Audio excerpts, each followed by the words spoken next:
Hey guys, I'm Amrita Agarwal from Amrita Agarwal coaching centre. जैसा कि आप सब लोग जानते होंगे कि मैं अपने चैनल पे एसएससी सीजीएल के 2019 से लेकर के अभी तक हुए एग्ज़ाम, चाहे वो टीयर 1 का एग्ज़ाम हो, चाहे टीयर 2 का एग्ज़ाम हो, इन सभी एग्ज़ाम में आए हुए मैथ से क्वेश्चंस को टॉपिक वाइज सॉल्व करवाती हूँ, जिसमें कि हर एक टॉपिक का कंसेप्ट क्लियर करा के उसमें लगने वाला शॉर्ट फार्मूला आपके सामने क्रिएट करके हर एक क्वेश्चन का सॉल्यूशन शॉर्ट फार्मूले के साथ देती हूँ, जिससे कि अगर कोई बिगनर भी हो तो उसे हर एक क्वेश्चन का कंसेप्ट क्लियर समझ में आए और उस पर लगने वाला शॉर्ट फार्मूला भी आपको क्लियर समझ में आए। और इसी प्रकार मैं सारे क्वेश्चंस को सॉल्व करवाती हूँ, जिसमें कि मैं अलजेब्रा टॉपिक और ट्रिग्नोमेट्री टॉपिक पे आए सभी क्वेश्चंस, चाहे वो टीयर 1 में आया क्वेश्चन हो, चाहे वो टीयर 2 में आया क्वेश्चन हो, ये सभी क्वेश्चंस को सॉल्व करवा दी हूँ, जिसके सॉल्यूशन की प्लेलिस्ट की लिंक आपको आई बटन पर और डिस्क्रिप्शन बॉक्स में मिल जाएगी। और इधर मैं ज्योमेट्री और मेंसुरेशन में आए सभी क्वेश्चन सॉल्व करवा रही हूँ, जिसमें कि मैं सर्कल पे बेस्ड सारे क्वेश्चंस को सॉल्व करवा चुकी हूँ, जिसकी प्लेलिस्ट की लिंक आपको आई बटन पर डिस्क्रिप्शन बॉक्स में मिलेगी। और इधर मैं ट्रायंगल पे बेस्ड आए सभी क्वेश्चन सॉल्व करवा रही हूँ, जिसमें कि आज 6th पार्ट लेके आई हूँ। पिछले 4 पार्ट में मैं ट्रायंगल बनने की पॉसिबिलिटी पे डिस्कस की थी, जो कि आजकल क्वेश्चंस एग्ज़ाम में पूछे जा रहे हैं, जो कि पहले कैट के एग्ज़ाम में पूछे जाते रहे। अब आजकल वो एसएससी के एग्ज़ाम में क्वेश्चन पूछे जा रहे हैं। ट्रायंगल बनने की पॉसिबिलिटी पे मैंने 4 पार्ट आपको दिया है, जो कि बहुत इंपॉर्टेंट है। 5th पार्ट में मैंने आपको ट्रायंगल के एंगल के रेशियो के आधार पे और उसके साइड के रेशियो के आधार पे आप किस प्रकार जाने कि ये किस टाइप का ट्रायंगल होगा, उसको एक्सप्लेन की हूँ, जो कि एग्ज़ाम में आए हुए क्वेश्चंस के साथ मैंने एक्सप्लेन किया है। और इस पार्ट में काफ़ी बेसिक लेवल के बहुत हल्के फुल्के क्वेश्चंस जो एग्ज़ाम में पूछे जाते हैं, वो सारे क्वेश्चंस एक्सप्लेन की हूँ। क्वेश्चन है, if the angles of a triangle are x - 6 degree, x + 26 degree and 8x degree, then what is the value of 2x। आपको ट्रायंगल के 3 एंगल्स x के फॉर्म पे दिए हैं और आपको कह रहा है कि 2x की वैल्यू क्या होगी। आप सभी जानते हैं कि किसी भी ट्रायंगल में तीनों एंगल्स का सम 180 डिग्री होता है, और क्योंकि तीनों एंगल्स मुझे दिए हुए हैं x के फॉर्म पे, तो मैं इन तीनों एंगल्स को ऐड करके 180 से इक्वेट कर लेती हूँ और इससे मुझे x की वैल्यू ईजिली मिल जाएगी। बहुत ही सिंपल क्वेश्चन है, क्योंकि ऐसे क्वेश्चंस एग्ज़ाम में पूछे जाते हैं, इस वजह से मैं सॉल्व करवा रही हूँ। अदरवाइज़ कुछ सॉल्व करवाने जैसा है नहीं, फिर भी सब पॉइंट आपको पता होने चाहिए, कैसा पेपर आ रहा है, सारी चीज़ें बताना ज़रूरी है। तो देखिए, यहाँ पे ऐड करेंगे तो मुझे मिल जाएगा 10x + 20 = 180, जिससे कि मुझे 10x की वैल्यू 160 मिलेगी और x की वैल्यू ऐसे मिल जाएगी मुझे 16 और 2x की वैल्यू मुझे मिल जाएगी 16 × 2 = 32। बहुत ही सिंपल क्वेश्चन था और मैं उम्मीद करती हूँ कि सबको इस क्वेश्चन का सॉल्यूशन आ रहा होगा। अब मैं नेक्स्ट क्वेश्चन पे चल रही हूँ। क्वेश्चन है, 2 angles of a triangle are equal and the third angle measures 78 degree. What is the measure of each of the unknown angles? आपसे कह रहा है कि एक ट्रायंगल है जिसमें 2 एंगल्स आपस में इक्वल हैं और जो थर्ड एंगल है वो 78 डिग्री का है। आपको बताना है कि ये जो दोनों अननोन एंगल्स हैं ये कितने डिग्री के होंगे। तो देखिए, आप सभी जान रहे हैं कि किसी भी ट्रायंगल में तीनों एंगल्स का सम 180 डिग्री होता है, और आपको जब ये एंगल इस एंगल के इक्वल दिया हुआ है, तो ऐसे में अगर मैं ये अननोन एंगल को x और x मान लेती हूँ, तो ऐसे में आप सब जान रहे हैं कि 2x + 78 डिग्री इक्वल हो जाएगा 180 डिग्री के, जिससे मुझे 2x की वैल्यू मिलेगी 102 डिग्री और x की वैल्यू मिल जाएगी 51 डिग्री। तो ऐसे में आपको each of unknown angles 51 degree के मिलेंगे, जो कि सेकंड ऑप्शन है। बहुत ही सिंपल क्वेश्चन है और मैं आपको इतना हल्का क्वेश्चन बता ही रही हूँ, तो मैं आपको छोटा सा पॉइंट और बता देती हूँ। देखिए, यहाँ पे जब भी ट्रायंगल में दो एंगल्स को कहता है आपस में इक्वल हैं, तो इसका मतलब कि इसको डिनोट करने वाले जो साइड्स होंगे वो भी आपस में इक्वल होंगे। मीन्स ये एंगल को ये साइड डिनोट कर रहा है और ये एंगल को ये साइड डिनोट कर रहा है, और क्योंकि ये दोनों एंगल्स आपस में इक्वल हैं इस वजह से ये दोनों साइड्स भी आपस में इक्वल हुए, और ऐसे में ये ट्रायंगल मुझे आइसोसेलेस ट्रायंगल के रूप में मिला। तो बहुत छोटा सा पॉइंट था, लेकिन मैंने सोचा आपको एक्सप्लेन कर दूं जिससे कि अगर किसी को छोटा सा भी प्रॉब्लम हो बेसिक में तो वो क्लियर हो जाए। अब नेक्स्ट क्वेश्चन पे चल रहे हैं। क्वेश्चन है, if in a triangle A B C as drawn in the figure, A B equal to A C and angle A C D equal to 130 degree, then angle B A C is equal to.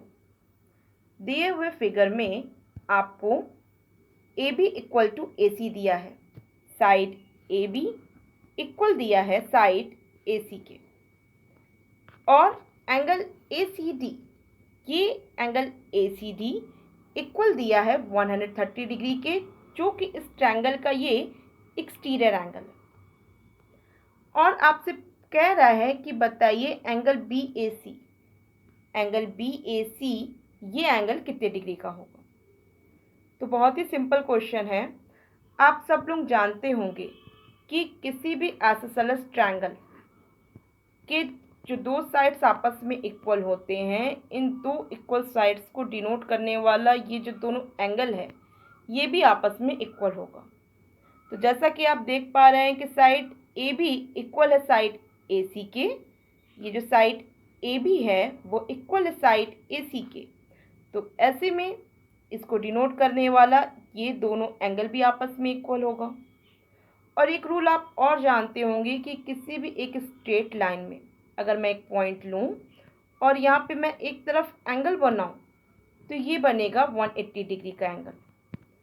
जैसा कि आप देख पा रहे हैं कि B C D ये एक स्ट्रेट लाइन है जिसमें एक पॉइंट सी है, और यहाँ पे ये एंगल, ये जो exterior angle, angle A C D जो 130 डिग्री का बना है, तो इससे आप ये एंगल फाइंड आउट करना चाहें तो आपको क्या मिलेगा, आपको मिलेगा ये कंप्लीट एंगल 180 डिग्री माइनस ये एक्सटीरियर एंगल 130 डिग्री, आपको मिलेगा ये complete angle 180 degree minus 130 degree equal to 50 degree. Means ये एंगल आपको मिला 50 डिग्री के। तो ऐसे में आपको ये एंगल भी 50 डिग्री के मिलेगा क्योंकि ये दो एंगल्स आपस में इक्वल है, बिकॉज ये दो साइड्स आपस में इक्वल है। और जैसा कि आप सब लोग जानते हैं कि किसी भी ट्रायंगल में तीनों एंगल्स का सम 180 डिग्री होता है, तो ऐसे में एंगल बी ए सी जो आपका रिक्वायर्ड एंगल है वो मिलेगा आपको 80 डिग्री के। ठीक है, तो इस प्रकार आपको angle B A C 80 degree के इक्वल मिला। आपको एक चीज़ और क्लियर समझ में आ रही होगी, वैसे तो ये रूल सबको लर्न ही होगा कि ये एक्सटीरियर एंगल इक्वल होता है सम ऑफ को इंटीरियर एंगल के। जैसा कि आप देख भी पा रहे हैं कि एक्सटीरियर एंगल 130 डिग्री है और जो को इंटीरियर एंगल का सम अगर मैं ले रही हूँ तो वो होगा 50 प्लस 80 जो कि इक्वल है एक्सटीरियर एंगल के।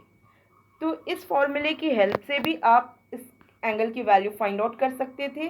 वैसे ये फॉर्मूला बहुत ही बेसिक फॉर्मूला है और बहुत ही इंपॉर्टेंट फॉर्मूला है कि एक्सटीरियर एंगल ऑलवेज इक्वल होता है सम ऑफ को इंटीरियर एंगल के। और ये फॉर्मूला भी बहुत बेसिक तरीके से ही निकला है, जैसे कि इन तीनों एंगल्स का सम 180 डिग्री होता है और यहाँ पे ये दो एंगल्स का सम भी 180 डिग्री होता है। और इसी प्रकार आपको ये दो इक्वेशन की हेल्प से एक्सटीरियर एंगल इक्वल मिलता है सम ऑफ को इंटीरियर एंगल के। बहुत ही सिंपल रूल है। अब मैं नेक्स्ट क्वेश्चन पे चल रही हूँ। नेक्स्ट क्वेश्चन है, from the following figure find x plus y plus z. अब आपको x plus y plus z ये एंगल फाइंड आउट करना है। और आप देख पा रहे हैं कि जब आप ट्रायंगल ए बी सी नहीं ए बी डी पे फोकस करिए। जब आप ट्रायंगल ए बी डी पे फोकस करेंगे तो आप क्या देखेंगे कि ये जो एंगल 120 डिग्री है, ये क्या है, इस ट्रायंगल का एक्सटीरियर एंगल है। और जैसा कि आप सब लोग जानते हैं कि किसी भी ट्रायंगल का जो एक्सटीरियर एंगल होता है वो सम ऑफ कोइंटीरियर एंगल के इक्वल होता है। तो ऐसे में ये 120 डिग्री इक्वल हो जाएगा x plus y plus z के। तो बहुत ही सिंपल था, मतलब क्वेश्चन जस्ट देख के आप बता सकते हैं कि आपको x plus y plus z की वैल्यू मिलेगी 120 डिग्री, जो कि थर्ड ऑप्शन है। यही आपसे कहता कि x प्लस जेड क्या होगा, तो x प्लस जेड इक्वल होता 110 डिग्री के। तो बहुत ही सिंपल क्वेश्चन है। और अगर आपसे मान लीजिए क्वेश्चन कुछ इस तरीके से पूछता, कहता कि ये एंगल कौन सा एंगल, चलिए ये एंगल पूछ लेते हैं, ये एंगल को y के अकॉर्डिंग डिनोट करिए कि कितने डिग्री का होगा। तो ऐसे में आप इस एंगल को बताते कि वैसे तो ये एंगल एग्जैक्ट बताया जा सकता है, बस y के अकॉर्डिंग अगर बताना हो y के अकॉर्डिंग क्या होगा, तो ऐसे में ये एंगल इक्वल होता y प्लस 60 डिग्री। ये एंगल 60 डिग्री मिलता ना, तो ये एंगल हो जाता y प्लस 60 डिग्री। एक्चुअल में क्वेश्चन इतना सिंपल है ना कि उसमें कुछ नया ढूंढने का मिल नहीं रहा है, तो क्वेश्चन थोड़ा सा अपनी तरफ से घुमाना पड़ रहा है कि आप लोगों को हर एक पॉइंट क्लियर समझ में आ जाए। वैसे बहुत ही हल्के क्वेश्चन आए हैं, अब एग्ज़ाम में बहुत हल्के क्वेश्चन भी पूछता है और अच्छे क्वेश्चन भी पूछता है, तो मैं हर एक क्वेश्चन बताती हूँ। आज सारे हल्के ही क्वेश्चन बता रही हूँ, तो जिससे कि किसी को ये ना रहे कि हल्के क्वेश्चन को इग्नोर करें। आप हर एक चीज़ की प्रैक्टिस करते हुए चलें, जिसमें कि हल्के रहेंगे तो जाहिर सी बात है आप जल्दी इसको डील कर लेंगे। बाकी टफ क्वेश्चन को भी मैं एक्सप्लेन करूँगी ही। क्वेश्चन है, in triangle P Q R angle Q equal to 90 degree, P Q equal to 8 centimetre and angle P R Q equal to 45 degree, then find the length of Q R. बहुत ही simple question है। आपसे कह रहा है कि triangle P Q are में angle Q 90 degree है, मीन्स ये राइट एंगल ट्रायंगल है। और आपको कह रहा है कि ये जो परपेंडिकुलर साइड पी क्यू है वो 8 सेंटीमीटर का है। और आगे आपसे कह रहा है कि angle P R Q means ये एंगल 45 डिग्री है, तो बताइए कि क्यू आर ये लेंथ क्या होगी। तो देखिए, आप जब जान रहे हैं कि ये राइट एंगल ट्रायंगल है, तो राइट एंगल ट्रायंगल में एक एंगल जब 45 डिग्री दे ही दिया है तो ये बचा हुआ एंगल 45 डिग्री ही होगा। और आपको पता होगा कि जब किसी भी ट्रायंगल में दो एंगल्स आपस में इक्वल होते हैं तो इनको डिनोट करने वाली जो साइड्स हैं वो भी आपस में इक्वल होते हैं। तो क्योंकि यहाँ पे 45 डिग्री दिया है, तो उसको डिनोट करने वाली ये साइड क्या है, 8 सेंटीमीटर, जो कि पी क्यू है दिया हुआ साइड। और ये भी एंगल जब क्यू पी आर ये एंगल भी 45 डिग्री है, तो ऐसे में इसको डिनोट करने वाली साइड क्या हुई, ये हुई, तो वो भी तो इक्वल होगी इस एंगल को डिनोट करने वाली साइड के। तो ये भी आपको क्या मिला, 8 सेंटीमीटर मिला। मीन्स कोई कैलकुलेशन की ज़रूरत नहीं थी, जस्ट क्वेश्चन पढ़ के आपको सही ऑप्शन पे टिक लगा देना था कि 8 सेंटीमीटर आंसर होगा। अब आपको मैं कुछ पॉइंट्स बता देती हूँ इस टाइप के जब क्वेश्चंस आते हैं एग्जाम में, क्योंकि इस टाइप के बहुत ज़्यादा क्वेश्चंस पूछे जाते हैं जो कि बहुत सिंपल होते हैं। जस्ट क्वेश्चन देख के वहाँ पे सही ऑप्शन पे टिक लगाना होता है, कोई कैलकुलेशन की ज़रूरत नहीं होती है। तो उसके लिए आपको अपने दिमाग में कुछ इस प्रकार रखना है कि जब भी आपको राइट एंगल ट्रायंगल में ये दो एंगल्स 45 डिग्री मिले, means isosceles right angle triangle जब भी आपको मिले, तो ऐसे में ये दो साइड्स आपस में इक्वल होंगे, जो कि ए और ए के रूप में होंगे। तो ऐसे में हाइपोटेनस आपको a√2 मिलेगा।